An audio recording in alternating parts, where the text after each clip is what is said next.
హల్లెలూయా. మత్తయి సువార్త 2వ అధ్యాయము 1 నుంచి 5 వచనాలు.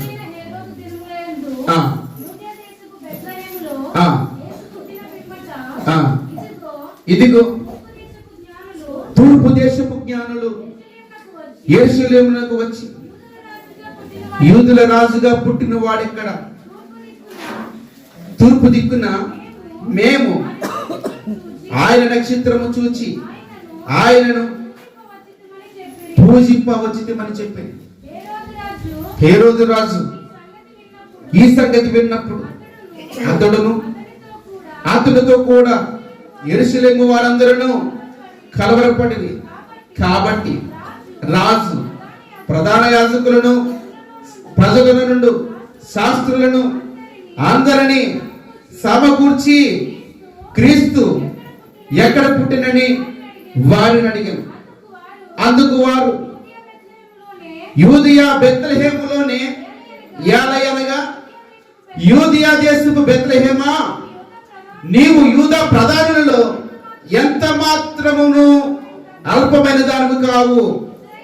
ఇజ్రాయేలును నా ప్రజలను పరిపాలించు అధిపతి నీలో నుండి వచ్చును అని ప్రవక్త ద్వారా వ్రాయబడి ఉన్నదని నేను ప్రార్థన చేసుకుందామండి. కళ్ళు మూసుకొని. మహాగండ పరిశుద్ధ తండ్రి, ఈ రాత్రికాల సమయంలో చెప్పబడిన యొక్క తండ్రి ప్రభు, చదవబడిన యొక్క వాక్యాన్ని బట్టి స్పష్టంగా మాతోటి మీరు మాట్లాడమని మీ సహాయాన్ని మేము కోరుకుంటున్నాం.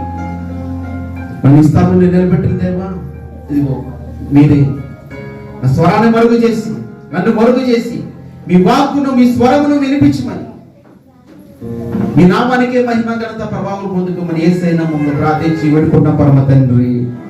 ఆమేన్, ఆమేన్. అమ్మాయి ఇంకా అందరూ కూడా వాక్యానికి మీ హృదయాన్ని ఇవ్వండి. యేసుక్రీస్తు ప్రభువు వారి లోకంలో పుట్టినప్పుడు సత్రములో స్థలము లేనందున పశువుల తొట్టలో ఆయన వరుండ పెట్టాడు. ఆనాడైతే స్థలం లేదు, కానీ ఈనాడైతే చాలా స్థలాలు ఉన్నాయి, కానీ వాక్యానికి చోటు ఉండడం లేదు. ఆనాడు యేసయ్యకి చోటు లేదు, ఈనాడు వాక్యానికి చోటు లేదు. కానీ మన హృదయము, మన మందిరము, మన సేవ వాక్యానికి స్థలం ఇచ్చేటట్టుగా ఉండాలి. హల్లెలూయా. వాక్యానికి ప్రాధాన్యత ఇచ్చేటట్టుగా ఉండాలి. హల్లెలూయా. ఎవరు మాట్లాడదమ్మా, ఎవరు మాట్లాడదు. కొన్ని నిమిషాలు నేను చాలా చక్కని విషయం చెప్తాను. మీరు ఎప్పుడు వినని సందేశాన్ని మీకు చెప్పబోతున్నాను. హల్లెలూయా. ఇక్కడ రావడానికి ముందు, నాకు ఈ విషయం తెలిసిన ముందు, ఈ విషయం తెలిసిన దగ్గర నుంచి కూడా నేను ప్రార్థన చేస్తున్నాను. ఉపవాసంతో నేను ప్రార్థన చేస్తున్నాను. దేవుణ్ణి అడిగాను. నేనేమి ఊరికినే మాకేదో మీరు హామీ చేస్తాను ఇక్కడ రాలేదు. దేవుని స్వరాన్ని, దేవుని వాక్కును వినిపించడానికి వచ్చాను. హల్లెలూయా, హల్లెలూయా. ఇక్కడ చదవబడిన వాక్య భాగంలో మనం ఏం చూస్తున్నామంటే, తూర్పు దేశపు జ్ఞానులు. ఈ తూర్పు దేశపు జ్ఞానుల కొరకు ఒక స్టేట్మెంట్ ఉంది సమాజంలో, క్రైస్తవ సమాజంలో. తూర్పు దేశపు జ్ఞానులు అంటే ఒక స్టేట్మెంట్ ఉంది. ఏంటంటే, వారు యేసుక్రీస్తు ప్రభు వారిని జన్మదినాన్ని సందర్శించుకోవడానికి ఒక నక్షత్రాన్ని వెంబడించారని, ఆ నక్షత్రం నడిపింపుని బట్టి వారు యెరూషలేముకు వచ్చారని, ఆ యెరూషలేములో హేరోదు రాజు యొద్దకు వారు వెళ్ళడం జరిగిందని మనం తెలుసుకున్నాం, చదువుకున్నాం కూడా. కానీ ఇక్కడ ఏం జరిగిందంటే, వారు వెంబడిస్తున్నప్పుడల్లా, ఆ నక్షత్రం వైపు చూసినప్పుడల్లా ఆ మార్గాన్ని సరిగ్గా తెలుసుకున్నారు. కానీ యెరూషలేములకు రాగానే వారు ఆ నక్షత్ర జాడను మర్చిపోయారని, అయితే నక్షత్రాన్ని విడిచిపెట్టేశారని, ఇంక ఎలా వచ్చేసాము కదా బెత్లెహేము దగ్గరికి, లేదంటే యెరూషలేము దగ్గరికి మనం రీచ్ అయిపోయాం కదా, ఇక నక్షత్రంతో పనేముందని ఒక స్టేట్మెంట్.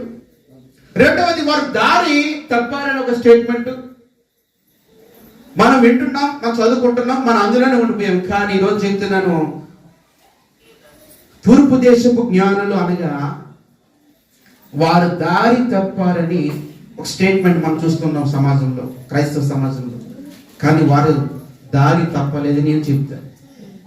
మీరు ఎలా చెప్పగలుగుతారంటే, వాక్యంలోంచి చెప్తారు, వారు దారి తప్పలేదు. తూర్పు దేశపు జ్ఞానులు దారి తప్పలేదు. మరి ఎలాగ మనము వారి దారి తప్పారని పాటలు రాస్తున్నాం, ఎలాగ మనం వారి దారి తప్పారని మనం మాట్లాడుతున్నాం, ఎలాగ వారి దారి తప్పారని వాక్యాలు చెప్తున్నాం అంటే వాక్యపు వెలుగులో, వాక్యపు లేఖనాల్లో, వాక్యపు పరిశీలన మనం చూసుకుంటే కనుక తూర్పు దేశ జ్ఞానుల యొక్క సబ్జెక్ట్ ని మనం క్రిస్మస్ లో చాలా సార్లు మాట్లాడుకుంటాం. హల్లెలూయా. ముందు మనకు జ్ఞానుల యొక్క ప్రాథమిక స్థితి మనకు తెలియాలి. జ్ఞానుడు అనే మాటకు అర్థం తెలుసండి, తెలివైన వారు, బుద్ధిమంతులు, సౌమ్యులు, విజ్ఞానవంతులు, జ్ఞానులు అనగా. కానీ మత్తయి సువార్తలో జ్ఞానులు అనే పదము 4 సార్లు రాయబడింది. ఈ 4 సార్లు కూడా జ్ఞానులు అనే పదాన్ని అక్కడ బైబిల్లో మనం చూస్తూ ఉన్నాం. వాస్తవానికి హేరోదు రాజు ఉన్నాడు, ప్రధాన యాజకులు ఉన్నారు, ప్రజల్లో ఉండే శాస్త్రులు ఉన్నారు, ధర్మశాస్త్ర ఉపదేశకులు ఉన్నారు, కానీ వారి కోసం జ్ఞానులని రాయబడలేదు. అయినంత మాత్రం వాళ్ళు జ్ఞానుడు కాదా? ఏంటి, హేరోదు రాజు జ్ఞానవంతుడు కాదా? శాస్త్రులు జ్ఞానవంతులు కాదా? ప్రధాన యాజకులు జ్ఞానవంతులు కాదా? మరి వారికి లేని పేరు వీరికి దేవుడు ఎందుకు పెట్టాడు? వీరి కొరకే జ్ఞానులు అని వ్రాయబడింది బైబిల్లో. ఎందుకని ఎప్పుడైనా ఆలోచన చేశారా? హల్లెలూయా.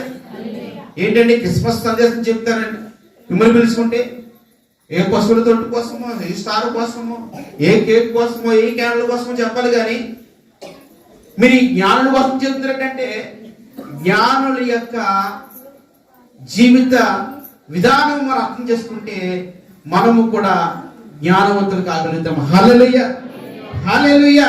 ఇక్కడ మనం చూస్తే కనుక జ్ఞానుల యొక్క ప్రాథమిక స్థితి మనం గమనిస్తే కనుక వారు మొట్టమొదటిగా యేసుక్రీస్తు ప్రభు వారిని తెలుసుకోవడానికి వచ్చిన వారు మొదటి యాత్రికులు. హల్లెలూయా. ఒక దైవ అన్వేషణ కలిగిన యాత్రికులు ఈ జ్ఞానులు. మన యాత్ర చేస్తాం, మరకలో వెళ్తాం, లేదంటే ఇంకా మంచి ప్రాంతాలకు వెళ్తాం, హైదరాబాద్ వెళ్తాం, ఊటీ వెళ్తాం, నానా రకాల ప్రదేశాలకు వెళ్తాం, యాత్రలు చేస్తుంటాం మనము. కానీ వీళ్ళు చేసిన యాత్ర ఎటువంటి యాత్ర అంటే దైవ కుమారుని దర్శించుకోవడానికి వారు చేసిన యాత్ర. హల్లెలూయా. దేవుని కలుసుకోవడానికి చేసిన యాత్ర ఇది. హల్లెలూయా. ఈ యాత్రలో దాదాపు ఇంచుమించు వాళ్ళు చేసిన ప్రయాణము దూరం లెక్కేస్తే అంటండి 1400 కిలోమీటర్లు నుంచి 1500 కిలోమీటర్ల ప్రయాణం చేశారంట. హల్లెలూయా. ఇప్పుడు మనం చేయగలమా ప్రయాణం? ఇప్పుడు మనకు స్కూటర్లు వచ్చాయి, బస్సులు వచ్చాయి, కార్లు వచ్చాయి, గట్టిగా విజయవాడ వెళ్ళేసి కలిసిపోతాం. ఏమండి, గట్టిగా రాజమండ్రి చూసారు, రోడ్ వెళ్తుందా, రాజమండ్రి రోడ్డు, గట్టిగా రాజమండ్రి వెళ్ళి 1 అవర్ ప్రయాణం, ఇది గంట సేపు ప్రయాణం, అలసిపోతాం. కానీ వీళ్ళు ఎంతమంది జ్ఞానులు కలిసి దాదాపు 1400 కిలోమీటర్ల ప్రయాణం చేసుకుని యెరూషలేముకు రావడం జరిగింది. హల్లెలూయా. ఎందు మీద, దేని మీద? నడుచుకుని. అప్పుడు ఫ్లైట్లు ఉన్నాయా అమ్మా? లేవు. వారికి ఫ్లైట్లు ఏంటో ఉన్నారు, ఒంటిల మీద ప్రయాణం చేసుకుంటూ వచ్చారు. హల్లెలూయా. ఒంటిల మీద ప్రయాణం చేసుకుంటూ వచ్చారు. ప్రాథమిక అంశాలు చెప్తున్నాను. 1400 కిలోమీటర్ల ప్రయాణం చేశారు. అంత మాత్రమే కాదు, నక్షత్రము రాత్రి పూట కనబడుతుంది. వాళ్ళు రాత్రి పూట ప్రయాణం చేశారు. రాత్రి పూట లైట్లు లేవు, రహదారులు లేవు, కొండల్లోను, రప్పల్లోను, రాయల్లోను, ఎడారి ప్రాంతంలోను, ఇసుకలోను ప్రయాణం చేసేవాళ్ళు. హల్లెలూయా. అంత మాత్రమే కాదు, వారు ప్రయాణం చేసిన పరిస్థితి పక్కన పెడితే అసలు హేరోదు రాజుకి కూడా తెలియదు యేసుక్రీస్తు ప్రభువు ఎక్కడ పుడతారనేది. ఎవరు చెప్పారు అమ్మా? ఇక్కడ చెప్తున్నారండి పిల్లలు. ఎవరు చెప్పారమ్మా? జ్ఞానుడు. మీరు చెప్పండి, ఎవరు చెప్పారండి? జ్ఞానుడు చెప్పారు. ఎవరికి చెప్పారు? హేరోదు రాజు చెప్పారు. ఎక్కడికి చెప్పారు? హేరోదు రాజు ఇంటికి వచ్చి వాడి గుమ్మంలో నిల్చుని హేరోదు రాజుతో అన్నారు, యూదుల రాజుగా పుట్టిన వాడు ఎక్కడ అన్నారు. హల్లెలూయా. అంటే యూదుల రాజుగా పుట్టిన వాడి పరిస్థితి వీరికి తెలిసింది. అంటే వాళ్ళు ఏం చేశారంటే వాక్య లేఖనాల యొక్క పరిశోధన చేశారు. హల్లెలూయా, హల్లెలూయా. లేఖనాలు ఏం చెబుతున్నాయి, దైవం కొరకు వేదాలు ఏం ఘోషిస్తున్నాయి, దైవం కొరకు లేఖనాలు ఏమైనా స్పష్టమైన స్టేట్మెంట్ ఇస్తున్నాయని చదివితే కనుక వాడికి ఏమర్థమైందంటే ప్రవచనాలు వెల్లడయ్యాయి. హల్లెలూయా. ఆయన యోదయ బెత్లెహేము నుండి పుడతాడని వారికి అర్థమైంది. హల్లెలూయా. వారు ఏం చేశారండి, మొట్టమొదటి ఏం చేశారు, 1400 కిలోమీటర్ల ప్రయాణం చేసుకుని వచ్చారు రాత్రి వేళలో. రెండవది లేఖనాలు పరిశోధించారు. మూడవది యేసుక్రీస్తు ప్రభువుని చూసిన తర్వాత శిశువుగా ఉన్న ఆయన చూసి ఏం చేశారంట, వాళ్ళు ఆయనను పూజించారంట. హల్లెలూయా. అంటే ఆరాధించారు. వీరు ఎవరంటే నిజమైన ఆరాధికులు. హల్లెలూయా. హేరోదు వెళ్ళాడా, శాస్త్రులు వెళ్ళారా, ప్రధాన యాజకులు వెళ్ళారా? వారు వెళ్ళలేదు. వారికి తెలిసింది కానీ వారు మాత్రము అక్కడికి వెళ్ళలేదు. వీరు వెళ్ళి ఆయనను దర్శించుకుని బంగారు సాంబ్రాణి బోళమును ఆయనకు సమర్పించారు. హల్లెలూయా. వీరెవరంటే మొట్టమొదటి ఆరాధికులు, మొట్టమొదటి యాత్రికులు, మొట్టమొదటి లేఖన పరిశోధన ద్వారా చేసి తెలుసుకున్న జ్ఞానులు. హల్లెలూయా, హల్లెలూయా. ఇది ప్రాథమికమైన అంశాలు జ్ఞానుల గురించి. మరి మీరు ఎలాగ దారి తప్పాలని మీరు చెప్పగలుగుతారు? జ్ఞానుడు దారి చెప్పారు స్టేట్మెంట్ ప్రపంచానికి వెళ్ళిపోయింది, సమాజంలోకి వెళ్ళిపోయింది. ఎలా చెప్పారు దారి? ఎందుకు తప్పారు? ఎక్కడ మిస్ అయిపోయారు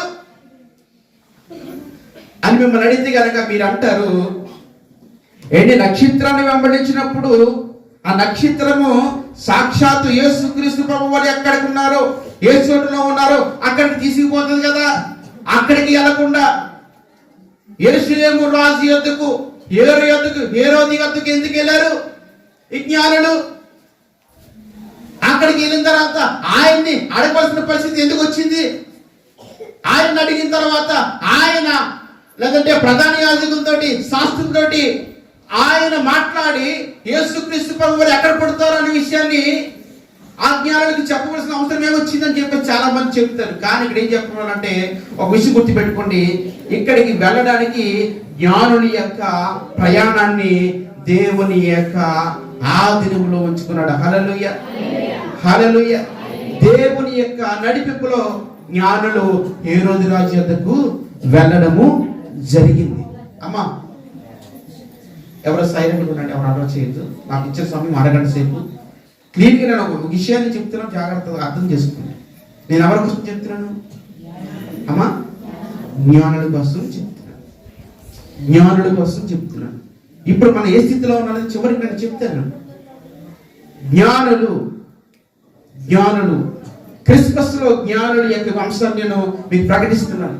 ఇక్కడ జ్ఞానుడు అనే విషయానికి ఎందుకు ప్రకటిస్తున్నానంటే ఈ యొక్క యేసుక్రీస్తు ప్రభువు వారి యొక్క జన్మదినములో, పుట్టుకలో జ్ఞానుల యొక్క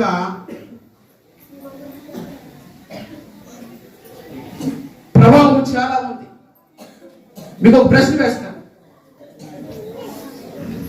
ఊరి బయట ఉన్న పూరి గుడిసెలో దొంగ పడ్డాడు అనుకోండి, సమాధానం చెప్పండి అమ్మా. ఊరే బయట ఉన్న పూరి గుడిసెలో దొంగడు పడ్డాడు. ఊర్లో ఉన్నది తెలియడానికి ఎంత ఏం పడుతుంది అమ్మా? ఆ విషయం పట్టణానికి వెళ్ళడానికి ఎంత టైం పడుతుంది? ఎక్కడో ఊరు మూల, ఎక్కడో ఊరి చివరిన దొంగడు పట్టడండి ఒక ఇంట్లో పూరి గుడిసెలో బీరువా ఎత్తుకెళ్తున్నాడు, అందుకే కనపడతలేదు. కానీ జనం వచ్చి పట్టేసుకున్నారు. అది విషయం, ఆ విషయం పట్టణంలోకి వెళ్ళాలంటే ఎంత టైం పడుతుంది? ఒక రోజు పడుతుంది, 2 రోజులు పడుతుంది, లేదా 3 రోజులు పడుతుంది, వారం పడుతుంది. ఎవరు పట్టించుకోరు. అదే కరెక్టర్ గా బంగ్లాలో దొంగ పడితే అమ్మా వెంటనే హెడ్లైన్లు వచ్చేస్తాయి. ఆడు ఇంట్లోకి వెళ్ళాడని, బయటకు వచ్చాడని. ఇప్పుడు టీవీలో న్యూస్ ఛానల్ చూస్తున్నారు కదా మీరు. ఆడు ఏం తీయకపోయినా ఒకడమ్మో బంగారం పోయిందని ఒక హెడ్లైన్ పెడతాడు, ఒకడమ్మో డబ్బు పోయిందని హెడ్లైన్ పెడతాడు. ఒక్కొక్క టీవీ కూడా ఒక్కొక్క హెడ్లైన్ పెడతాడు. ఎక్కడ జరిగింది ఇది? కలెక్టర్ గారి బంగ్లాలో. హల్లెలూయా. ఒక న్యూస్ స్ప్రెడ్ అవ్వాలంటే ఒక ప్రముఖమైన వ్యక్తి ఇంట్లో జరిగితే ఆ న్యూస్ స్ప్రెడ్ అవుతుంది. జ్ఞానులు దారి చెప్పాలలేదు యెరూషలేములో హేరోదు రాజు ఎందుకు? జ్ఞానులు దైవ చిత్తానుసారంగా హేరోదు రాజు ఇంటికి వెళ్ళడం జరిగింది. హల్లెలూయా. ఎందుకంటే హేరోదు రాజుతో సహా వారితో ఉన్నవారు సహా ఆ ప్రాంతం అంతా బహు కలవరంతో నిండిపోయిందంట. హల్లెలూయా. ఎందుకు కలవరం అంటే నిజమైన రక్షకుడు, లోక రక్షకుడు ఈ ప్రాంతంలో పుడుతున్నాడనే విషయాన్ని వారందరికీ తెలియజేయడానికి, యేసు ప్రభు వారి యొక్క జన్మల యొక్క సంగతిని వారు తెలియడానికి జ్ఞానులు దేవుని చిత్తానుసారంగా హేరోదు రాజు గుమ్మములోకి వెళ్ళారు. హల్లెలూయా. హల్లెలూయా. ఏమండి, నేను ఒక ప్రశ్న వేస్తున్నాను. నక్షత్రం పగల కనపడుతుందా, నైట్ కనపడుతుందా? అమ్మా, రాత్రి వేళ కనపడుతుంది. ఇప్పుడు జ్ఞానులు హేరోదు రాజు ఇంటికి వెళ్ళారు. పగలు వెళ్ళారు, నైట్ వెళ్ళారా? అమ్మా, బైబిల్లో రాయబడలేదు కానీ మనకేంది అనుకుంటే మరి మనకి ఇచ్చిన దేవుడి యొక్క మేధస్సు, ఆలోచన, బుర్ర ఏమైంది? ఒకసారి ఆలోచన చేద్దాం. నక్షత్రం పగలు కనపడదు కాబట్టి, నైట్ కనపడుతుంది కాబట్టి హేరోదు రాజు ఇంటికి వారు పగలు వెళ్ళారా, నైట్ వెళ్ళారా? నైట్ వెళ్ళారు. అర్ధరాత్రి 12 గంటలకు వెళ్తే ఫుల్గా తాగేసి, రాజు కదా, హేరోదు రాజు మామూలుగానే మంచి గర్భిష్ఠుడు, ఆడు తాగడంటే నమ్ముతున్నారన్నా? ఎవరు నమ్మరు. ఆడు ఫుల్గా తాగేసి హేరోదు రాజు సుఖంగా పడుకున్నాడు. పడుకోగానే, రాజా, యూదుల రాజుగా పుట్టిన వాడు ఎక్కడా అని అడిగాడు. ఏంట్రా బాబు, నేనే రాజు, ఈ పట్టణానికి, ఈ దేశానికి నేనే రాజు, ఈ యూదులకి నేనే రాజు, మీరు మరలా వేరే రాజు ఎక్కడ పుట్టాడని అడుగుతారని చెప్పేసి వెంటనే తిరుగు పైకి లేచేసరికి ఈ రాజు అసలే తాగేస్తున్నాడు, భయంకరమైన త్రాగుబోతు, ఈడు మూర్ఖుడు, ఈడు గర్విష్టి, ఈడు పదవికాంక్షుడు. ఈయన దగ్గరకు వచ్చి మీరు చెప్పారటయ్యా, ఇప్పుడు పరిస్థితి చూడండి ఎలా ఉంటుందో, అందరిని పిలుస్తాడంటే అందరిని పిలిచాడు. ఎవరు పిలిచాడు? ప్రధాన యాజకులను పిలిచాడు. ప్రధాన యాజకులు అడుగుతుంటే వాళ్ళు సస్య అన్నారు. అంటుంటే మళ్ళీ ఎవరు పిలిచాడు? శాస్త్రులు పిలిచాడు. శాస్త్రులు పిలిచిన తర్వాత శాస్త్రుడు తిరిగేస్తే, ఇదిగో ఎక్కడ కాదు, యూదయ బెత్లెహేములోనే ఆయన జన్మిస్తాడని విషయం చెప్పారు. హల్లెలూయా. వెంటనే ఒక్కసారిగా కలవరం పుట్టింది. యేసు క్రీస్తు ప్రభువు వారు ఈ లోకంలోకి రావడానికి ఆనాడు పుట్టిన కలవరము ఇప్పటికీ కంటిన్యూ అవుతుంది. ప్రతి ఒక్క హృదయంలో యేసు క్రీస్తు యొక్క వార్తలు వినగానే కలవరం మొదలవుతుంది. హల్లెలూయా.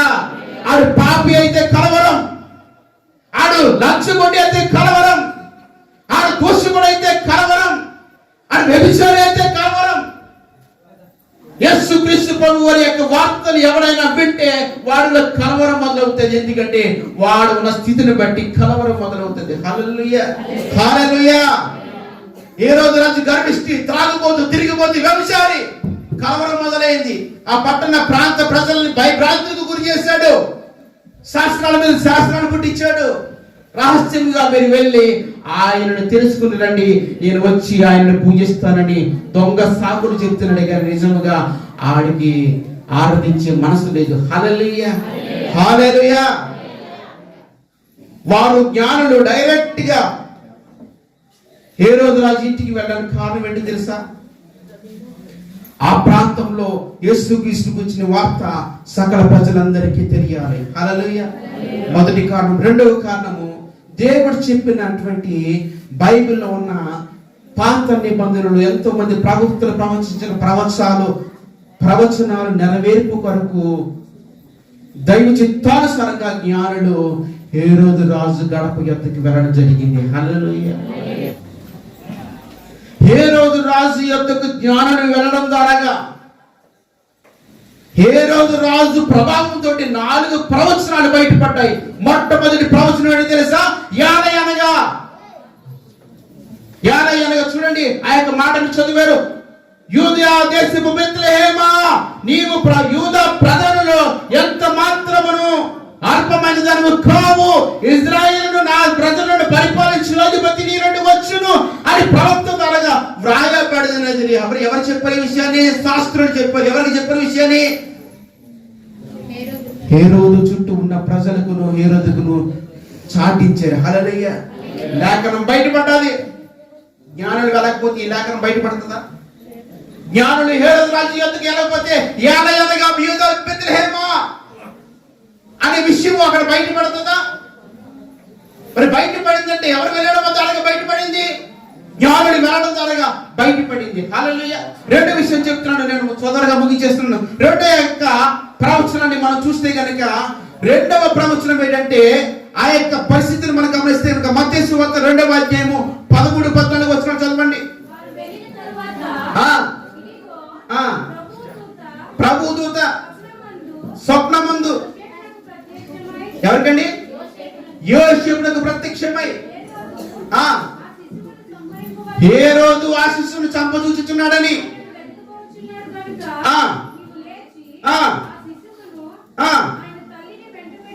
ఆయన తల్లిని వెంట పెట్టుకుని ఐగుప్తులకు పారిపోయి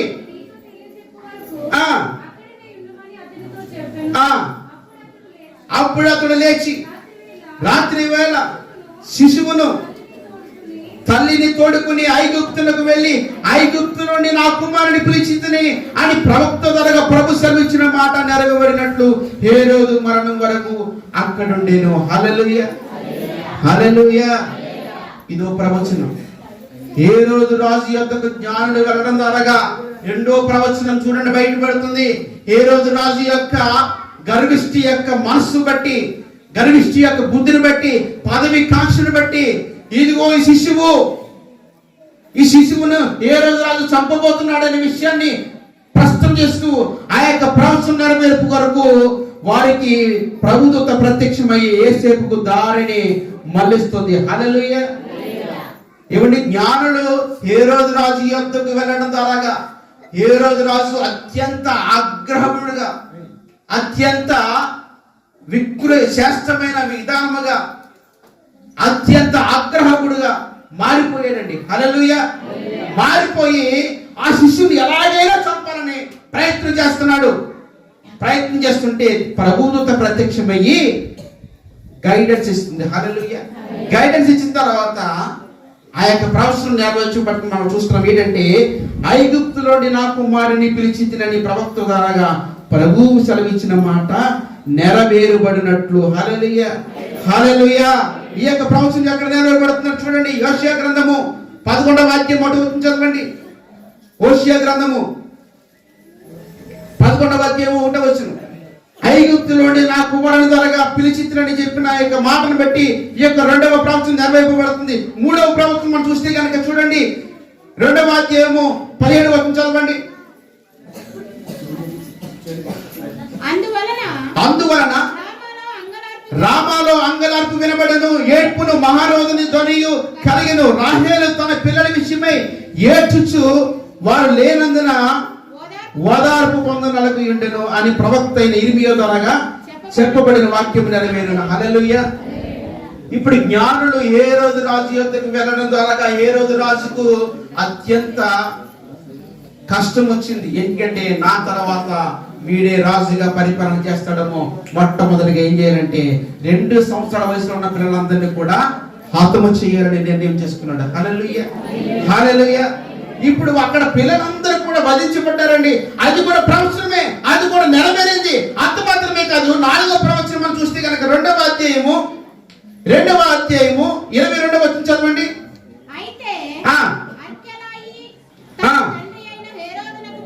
తన తండ్రి అయిన హేరోదునకు ప్రతిగా యూదయ దేశం నియమించున్నాడని విని అక్కడికి వెళ్ళవచ్చి స్వప్నమందు దేవుని చేత బోధింపబడి గలిలయ ప్రాంతంలోకి వెళ్ళి నజరేతు అనే ఊరికి వచ్చి అక్కడ కాపురం ఉండెను. ఆయన నజరేయుడనబడినట్లు ప్రవక్తలు చెప్పిన మాట నెరవేరినట్లు ఇలా జరిగిన. హల్లెలూయా. నజరేయుడు అనే మాటకు అర్థం ఏంటంటే చిగురు. ఇందా చదివారు కదా, యెషయా గ్రంథంలో చదివారు కదా, యెషయా మొద్దు నుండి చిగురు పుట్టెను. ఆ యొక్క అంశాన్ని చూస్తే కనుక యెషయా గ్రంథము ఒకసారి చదవండి. యెషయా మొద్దు నుండి చిగురు పుట్టెను, వాని వేరు నుండి అంకురము ఎదిగి ఫలించును. యెహోవా ఆత్మ జ్ఞాన వివేకములకు. హల్లెలూయా. యెషయా మొద్దు నుండి చిగురు పుట్టెను. నజరేయుడు అనగా చిగురు, నజరేయుడు అనగా కొమ్మ, నజరేయుడు అనగా ఆయన ప్రవచించిన ప్రవచనాత్మకమైన పేరు. హల్లెలూయా. ఆయన నజరేయుడు అనబడినట్లు నజరేతు అనే ప్రాంతంలో ఆయన పెంచబడ్డాడు, పెరుగుతూ వచ్చాడు. అసలు జ్ఞానులు దారి తప్పి హేరోదు రాజుకి వద్దకు వెళితే ఇన్ని ప్రవచనాలు ఎలా నెరవేర్చబడతాయి? 4 ప్రవచనాలు బయటపడ్డాయి, 4 ప్రవచనాలు నెరవేర్చబడ్డాయి. మరి ఇంకా జ్ఞానులు దారి తప్పారని మనం చెప్పడానికి సాహసిస్తున్నామంటే దారి తప్పింది జ్ఞానులా మనమా? ఎవరండి? పాస్టర్ గారు మీరు? అవునండి, పాస్టర్ గారు చెప్పారండి ఈ మాట. మనం చెప్పాలన్నమాట. దారి తప్పింది జ్ఞానులు కాదు, మనము దారి తప్పాం. దారి తప్పి మనం ఏం మాట్లాడుతున్నాం మనకే తెలియట్లేదు. హల్లెలూయా. జ్ఞానులు దైవ చిత్తానుసారంగా హేరోదు రాజు ఇంటికి వెళ్ళారు. దైవ చిత్తానుసారంగానే వారు ప్రవర్తించారు. దైవ చిత్తానుసారంగానే వారు మరలా బయటకు వచ్చి మరలా ఆ నక్షత్రాన్ని వెంబడించి ఆ నక్షత్రం నడిపించిన చోటికి వెళ్ళారు, ఆయనను పూజించారు. హల్లెలూయా. నేను ఒక విషయం చెప్తానండి.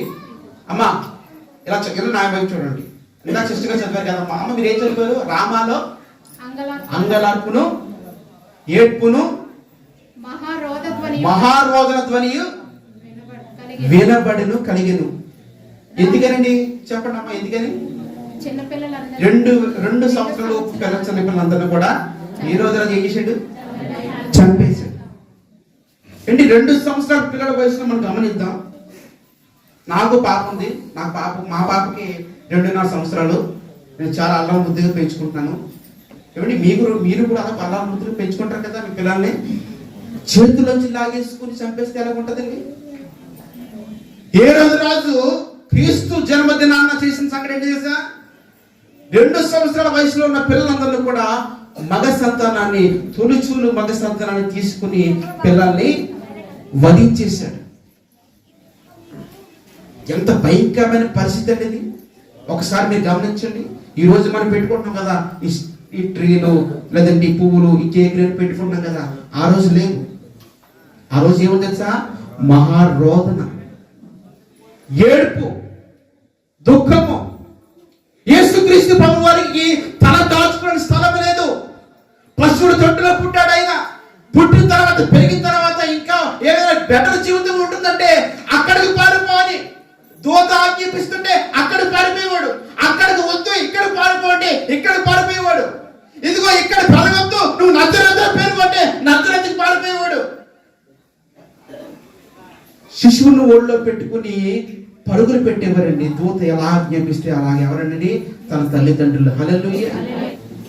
ఆ రోజు శిశువును పట్టుకుని పరుగులు. ఎక్కడ పరిగెట్టారండి? ఐగుప్తు పారిపోయారా? ఐగుప్తు నుంచి మరలా ఇశ్రాయేలుకి వచ్చి బెత్లెహేముకి వచ్చారా? మళ్ళీ అక్కడి నుంచి మరలా నజరేతుకి పారిపోయారా? పరుగులే ఉన్నాయి. ఆ రోజు ప్రశాంతత లేదు. ఈ రోజు దేవుడు మనకి ఇంతటి ప్రశాంతత ఇచ్చాడు. హల్లెలూయా. ఇంతటి చక్కటి జీవితాన్ని ఇచ్చాడు. హల్లెలూయా. కానీ ఆ రోజు జ్ఞానులు యెరూషలేములోకి వెళ్ళి హేరోదు రాజు వద్దకు వెళ్ళి దేవుని సువర్తమానాన్ని, దేవుని యొక్క స్పష్టమైన రాకడను వారికి తెలియజేసిన తర్వాత ప్రవచనం నెరవేర్పు ప్రకారము వారు రావడం జరిగింది. వారు వెళ్ళడం జరిగింది. వారు బయటకు వచ్చిన తర్వాత శిశువును కలుసుకోవడం జరిగింది. వారు బంగారమును, సాంబ్రాణి, బోళమును అర్పించడం జరిగింది. హల్లెలూయా. కానీ ఈ రోజు మనం ఏం చేస్తున్నామంటే వారు దారి తప్పారని మనం ప్రకటిస్తున్నాం. వారు దారి తప్పలేదు. దారి తప్పిందల్లా మనం దారి తప్పాం. హల్లెలూయా. మరి ఎక్కడ దారి తప్పామంటే వారు లేఖనం ద్వారాగా ఒకే ఒక్క లేఖనంతో బయటకు వచ్చారు. వాళ్ళు ఎటువంటి లేఖనం అంటే వారు యూదయ బెత్లెహేములోనే ఆయన పుడతాడని లేఖనము వారు తెలుసుకుని యెరూషలేముకు ప్రయాణం చేసి వచ్చారు. ఈ రోజు బైబిల్ గ్రంథం మొత్తం మన చేతిలో ఉంది. కానీ యేసు అంటే ఇంకా నిజమైన దేవుడికి ఎవరు అంగీకరించట్లేదు. ఎంతో మంది తప్పుడు బోధన చేస్తున్నారు. ఎంతో మంది ఈ బైబిల్ పట్టుకొని యేసుని దేవుడు కాదు నిరూపిస్తున్నారు. ఎంతో మంది తప్పుడు బోధన చెప్తూ యేసు దేవుడి కుమారుడు అని దేవుడు కాదు అంటున్నారు. ఎంతో మంది దేవుని బోధకులు ఈ బైబిల్ పట్టుకొని ఈ లేఖనాలు చూసుకుని ఆదివారం ఆరాధన కాదు శనివారమే ఆరాధన తినమంటున్నారు. దారి తప్పింది వారా మనమా? దారి తప్పింది ఆ జ్ఞానులా, ఈనాటి జ్ఞానులా? ఎక్కడ ఆగిపోయి మనం ఎందులో ఆగిపోయాం మనం? ఒక్క లేఖనం ద్వారా జ్ఞానులు యేసయ్యను కలుసుకుంటే ఎంత గ్రంథం ఇచ్చినా గానీ లేఖనాలు పరిశీలన చేయడం రాక, దూరదృష్టితో పరిశీలన చేయడం రాక, దేవుని యొక్క ఆత్మతో పరిశీలన చేయడం రాక, ఇంకా దేవుడు అంటే ఎలా చూస్తున్నామంటే ఆయన దేవుడి కుమారుడు మాత్రమే కానీ ఆయన దేవుడు కాదంటాడు. ఆయన ప్రవక్తే అంటున్నారు. దేవునిగా ఆయన్ని అంగీకరించట్లేదు చాలా మంది. ఇది చాలా అజ్ఞానపు స్థితిలో మనం ఈనాటి క్రైస్తవులు ఉన్నాం. జాగ్రత్తగా ఆలోచన చేయండి, జాగ్రత్తగా మీ పరిశీలన చేయండి. జ్ఞానుడు దారి తప్పలేదు, దారి తప్పింది మనము. ఎక్కడ దారి తప్ప మనము? మీకు ఒక విషయం చెప్పంటారా? 2 సంవత్సరాల పిల్లల వయసులో ఉన్న వాళ్ళందరూ కూడా చనిపోకుండా దేవుడు కాపాడలేడా? అయ్యగారు నేను మాట్లాడుతున్నాను, క్షమించండి. పెద్దలు చాలా మంది ఉన్నారు. ఏమని కాపాడలేదు దేవుడు?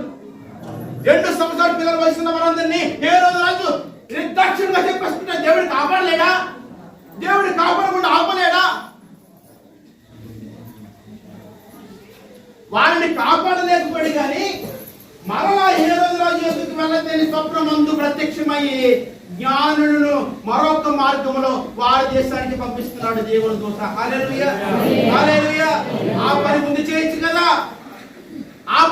చేయొచ్చు కదా, ఇంత నష్టం రాదు కదా, ఎంతమంది పిల్లలు చనిపోరు కదా అంటే, పిల్లలు చనిపోవడం అక్కడ ప్రాముఖ్యం కాదు కానీ పిల్లలు చనిపోవడం అనేది దేవునికి, లేదంటే దేవునికి వ్యతిరేకమైన కార్యం అక్కడ ఏ రోజులో జరిగించింది. కానీ అంతకుముందు ప్రవచనంలో ఉన్నది.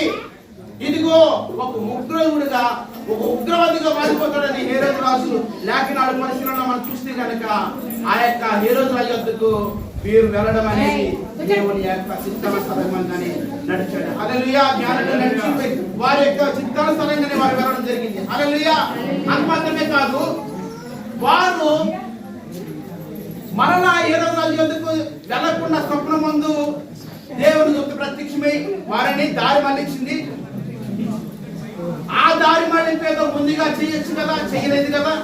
చేయకపోవడానికి కారణం ఏంటంటే ప్రవచనాలు నెరవేర్పు, 4 ప్రవచనాలు నెరవేర్పు కేవలము హేరోదు రాజును పెట్టే నెరవేర్చుకోవాల్సిన అవసరం ఉంది. అక్కడ జ్ఞానులు కాదు, అక్కడ ప్రధాన యాజకులు కాదు, అక్కడ శాస్త్రులు కాదు, హేరోదు రాజు వల్లే కేవలం 4 ప్రవచనాలు నెరవేర్చుకోవాల్సిన అవసరం అక్కడ ఉంది. హల్లెలూయా, హల్లెలూయా. హేరోదు రాజు గుమ్మంలో ఒక ప్రవచనం నెరవేరబడింది. జ్ఞానుడు చెప్పారు, ఇదిగో యోధా బెత్లెహేములోనే పుడతాడని శాస్త్రులు చెప్పారు. 2వ ప్రవచనము, 3వ ప్రవచనము, 4వ ప్రవచనము అక్కడ నెరవేరబడ్డాడు మనం చూస్తున్నాము. హల్లెలూయా. కానీ ఈరోజు మనం గమనించింది, ఈనాడు క్రైస్తవులు, ఈనాడు విశ్వాసులు తప్పుడు బదుల వైపు తిరిగిపోతున్నారు. ఎంతో కాలం బట్టి భక్తి చేస్తున్నా కానీ ఇదిగో ఎవరైనా వచ్చి పలానా దిక్కుల ఏదో అద్భుతం జరుగుతుంటే అక్కడ పారిపోతున్నారు. ఎన్ని సమయంలో బట్టి చేసిన సేవ పరిచయం వదిలేస్తున్నారు. ఇంతకాలం బట్టి సేవ జరిగిస్తున్న సేవకులు వదిలేసుకున్నారు. ఎక్కడికి పారిపోతున్నారు అంటే తప్పుడు పదవుల వైపు మారిపోతున్నారు, తప్పుడు పదవుల వైపు పారిపోతున్నారు. దారి తప్పిన వారికి కదండి, మనం దారి తప్పాం, మనం సరి చేసుకోవాలి, వాళ్ళు కదా. హల్లెలూయా. మనం ఏ విషయంలో తప్పిపోయామో ఒకసారి మనం గమనించుకోవాలండి. క్రిస్మస్ దినాన, క్రిస్మస్ అనగా కేకులు, క్రిస్మస్ అనగా క్యాండిల్స్, క్రిస్మస్ అనగా ఆటలు పాటలు అన్ని మామూలే. కానీ మన పరిస్థితి ఎక్కడ ఉంది? మన స్థితి ఎక్కడ ఉంది? దేవుడికి స్థానం ఉందా? నీ హృదయంలో దేవుడికి వాక్యానికి స్థానం ఉందా? వాక్యాన్ని నువ్వు ఎలా చూస్తున్నావు? వాక్యాన్ని ఏ విధంగా చూస్తున్నావు? దేవుడు తూర్పు దేశం జ్ఞానులు దారి తప్పారా?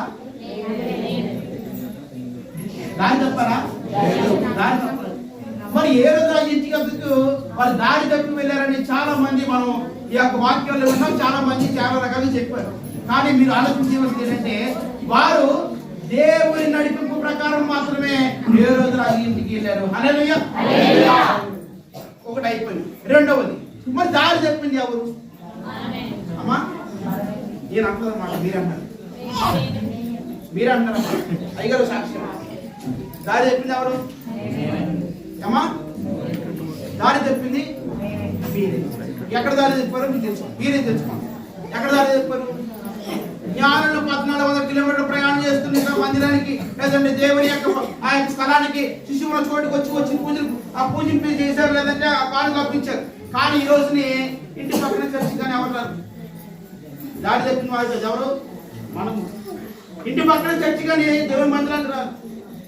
ఇదిగో క్రిస్మస్ పెడతాం ప్రకటిస్తారు పాస్టర్ గారు, అందరికి లెటర్ రాయాలి. ఏంటమ్మా, నీకు 100 రూపాయలు, నీకు 1000 రూపాయలు, నీకు 500, ఈ రకాలు లవ్ లెటర్లు వస్తున్నాయి అందరికి. ఏంటండి లెటర్? నీకు తెలియదా ఇవ్వాలని? నీకు రాయాలా? అయ్యో మరి అమ్మ 1000 రూపాయలు, 1000 వద్దులే 1000 వద్దు ఇవిడికి, ఎందుకంటే ఇవిడు కొంచెం పర్లేదు. ఈయన మళ్ళీ అక్కడ కరెక్షన్ చేసుకో. ఎంత ఎవరు నీకు తెలియదా? బంగారం పట్టుకొచ్చారండి జ్ఞానులు, గోళం పట్టుకొచ్చారు, సాంబ్రాన్ని పట్టుకొచ్చారు, విలువ గల వెనగల వస్తువు పట్టుకొచ్చారు. క్రిస్మస్ పెడతామండి 100 రూపాయలు చదువుతో జోరు చెయ్యండి, ఎక్కడ కనపడదు 100 రూపాయలు. బైబిల్లో తీసి మడత పడుతుంది, చీరుకొని చేసి కానుగేస్తావు. నీకు కానుగ ఎవరు కావాలి? దేవుడికి ఇచ్చే ఒక శ్రేష్టమైనది ఉండాలి. బంగారం అంటే శ్రేష్టము. నల్ల తెచ్చి బంగారం వేసి ఉంటుంది. అలాగంటే మొత్తం సంఘం అనేస్తారు. హల్లెలూయా. నీకు దారి చెప్పమ్మా, జ్ఞానుడి గారు దారి చెప్పు. ఎక్కడ ఎవరికి ఎలా ఇవ్వాలి, ఎంత ఇవ్వాలో తెలుసుకోవాలి. ఏ కార్యక్రమం ఎంత ఇవ్వాలో తెలుసుకోవాలి. పాస్టర్ గారు నీకు లెటర్ రాయకూడదు, పాస్టర్ గారు నీకు కార్యక్రమం కవర్ పెట్టి ఆయన నీకు పంపించకూడదు. నీవే అర్థం చేసుకో. ఇంకో విషయం చెప్పటరా, మన వాళ్ళు జ్ఞానం ఎక్కువైపోయి దారి చెప్పిన విధానం చూస్తే కరోనాలో చాలా మంది సాగులు చనిపోయారు. ఒక్క సేవకులు తయారు చేయలేకపోయారండి. సాగులు సంఘంలో 100 మంది సాగులు కానీ సంఘంలో ఒక నమ్మకస్తుని ఎవరు తీసుకొచ్చి యోసేపులను నిలబెట్టలేకపోయారు, దానియేలును నిలబెట్టలేకపోయారు, దావీదును నిలబెట్టలేకపోయారు. సాగులు జ్ఞానం ఎక్కువైపోయి నేనే ఉంటాను కదా అనుకున్నారు. ఎక్కడ ఉన్నారు? కరోనా సమయంలో సాగుకు తీసుకుపోయింది కరోనా. సంఘాలు ఇప్పటికి మూతపడ్డాయి. సంఘాలు ఇంకా చాలా చల్లచెదరైపోయాయి. సంఘాలు ఇంకా సాగునే లేకుండా అలా ఆగిపోయాయి. కానీ మనం జ్ఞానయుక్తంగా ప్రవర్తన చేద్దాం, జ్ఞానయుక్తంగా ప్రవర్తిద్దాం, దేవుని వాక్యం అనుసరంగా వెళ్దాం, దేవుని చిత్తానుసరంగా వెళ్దాం, దేవుని నడుపుకొని వెళ్దాం, దేవుని వాక్యాన్ని అనుసరిద్దాం. జ్ఞాను నక్షత్రాన్ని అనుసరించారు, జ్ఞానుడు దేవుని అనుసరించారు, జ్ఞానులు దేవుని వాక్యానికి అనుగుణంగా మలుచుకున్నారు, నడిచారు. ఈ రోజు మనమందరం కూడా అదే విధంగా వెళ్దాం. దేవుడి యొక్క వాక్యాన్ని దీవించిన ఆమేన్. ఆమేన్. మీ అందరికీ వందనాలు.